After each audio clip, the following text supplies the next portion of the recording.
Wudhu, sesuatu yang kita lakuin setiap hari kan, udah jadi bagian dari rutinitas, persiapan wajib sebelum sholat. Tapi, pernah nggak sih kita berhenti sejenak dan bener-bener mikirin, apa ya makna sesungguhnya di balik setiap basuhan air ini? Yuk, kita coba bedah bareng-bareng dimensi spiritual wudhu yang ternyata luar biasa banget. Kita melakukannya berkali-kali setiap hari. Kadang-kadang mungkin udah kayak otomatis aja gitu, ya kan? Tapi, gimana kalau saya bilang, setiap tetes air dalam tindakan sederhana ini punya kekuatan buat ngebersihin sesuatu yang jauh lebih dalam dari sekedar kotoran di kulit kita? Menarik kan? Oke, kita mulai dari yang paling dasar dulu ya. Kita semua tahu, wudhu itu syarat sahnya sholat. Fokus utamanya ya buat kebersihan fisik, biar kita suci pas menghadap Sang Pencipta. Betul, itu dasarnya. Tapi, itu baru permulaan banget dari sebuah perjalanan yang lebih dalam. Nah ini nih poin pentingnya. Wudhu itu bukan cuma soal cuci-cuci badan, ini adalah sebuah proses yang nyiapin kita secara total, fisik, mental, dan juga spiritual. Setiap basuhan itu ibaratnya sebuah langkah untuk masuk ke kondisi ibadah yang lebih khusyuk dan penuh kesadaran. Oke, sebelum kita masuk ke inti spiritualnya, kita lihat dulu deh manfaat yang bisa langsung kita rasain di badan. Karena Islam itu kan agama yang holistik banget ya. Apa yang baik buat jiwa, biasanya juga baik buat raga. Manfaatnya praktis banget kan? Pertama, ya jelas kita jadi bersih. Terus, coba deh rasain, pas lagi ngantuk-ngantuknya, kena air wudhu di muka tuh rasanya seger banget. Entah itu pas bangun tidur atau di tengah hari bolong. Rasa malas itu kayak ikut kebilas aja gitu. Bikin kita jadi lebih semangat dan siap buat ibadah. Dan hadis ini ngegambarin prosesnya keren banget. Jadi setan itu kayak ngasih 3 ikatan di kepala kita pas tidur. Pas kita bangun, terus ingat Allah, zikir, 1 ikatan lepas. Terus kita wudhu, lepas lagi 1 ikatan. Terakhir kita sholat, lepas semua. Makanya kita bangun jadi seger dan moodnya bagus. Jadi wudhu itu benar-benar senjata ampuh kita buat ngelawan rasa malas. Nah, sekarang kita beranjak dari yang kelihatan ke yang nggak kelihatan. Inilah inti dari pembahasan kita.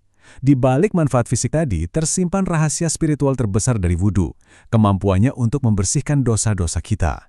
Kita semua familiar ya dengan gerakan ini, tapi coba deh bayangin, saat air itu nyentuh kulit kita, ada sesuatu yang lain yang ikut luruh bersamanya, sesuatu yang nggak kasat mata, sebuah beban yang diangkat dari jiwa kita. Dan ini dia intinya. Ditegaskan di sini kalau wudhu itu punya dimensi maknawi. Artinya apa? Secara spiritual, wudhu itu nyuciin setiap anggota tubuh yang kita basuh dari dosa-dosa yang mungkin pernah dilakukannya.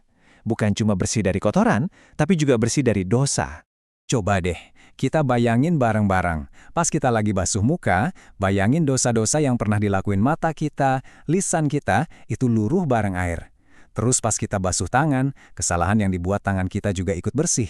Dan puncaknya, pas kita basuh kaki, dosa dari setiap langkah kita pun rontok. Semuanya gugur, bersih total, bersama tetesan air wudhu yang terakhir. Subhanallah, ini rahmat yang luar biasa kan? Ternyata, manfaat wudhu itu nggak berhenti di dunia ini aja loh. Efek dari ritual harian yang mungkin kita anggap sederhana ini, ternyata dampaknya melampaui batas waktu dan kehidupan, jadi tanda pengenal kita di akhirat kelak. Coba pikirin deh, sebuah amalan yang kita lakuin berkali-kali tiap hari, kadang tanpa mikir panjang, ternyata lagi ngelukis sebuah tanda abadi di diri kita. Setiap basuhan itu ibarat cap cahaya, sebuah tanda yang bakal jadi saksi kesetiaan kita nanti. Dan hadis ini, deskripsinya indah banget. Nanti, di hari kiamat, umat Nabi Muhammad SAW itu bakal dikenali dari cahaya yang memancar dari anggota-anggota wudhu mereka. Muka, tangan, kaki, semuanya bakal bersinar terang. Nah, cahaya itulah bukti wudhu yang selalu kita jaga selama di dunia. Jadi pada akhirnya, wudhu itu bukan sekedar rutinitas. Wudhu adalah sebuah kesempatan yang datang terus-menerus. Kesempatan buat mulai lagi dari awal, buat nyuciin diri, buat ngelepasin beban dosa-dosa kecil, dan buat nyiapin cahaya kita di akhirat. Jadi, setelah tahu semua ini, pertanyaannya sekarang bukan lagi apakah kita akan wudhu lagi, ya jelas bakal wudhu.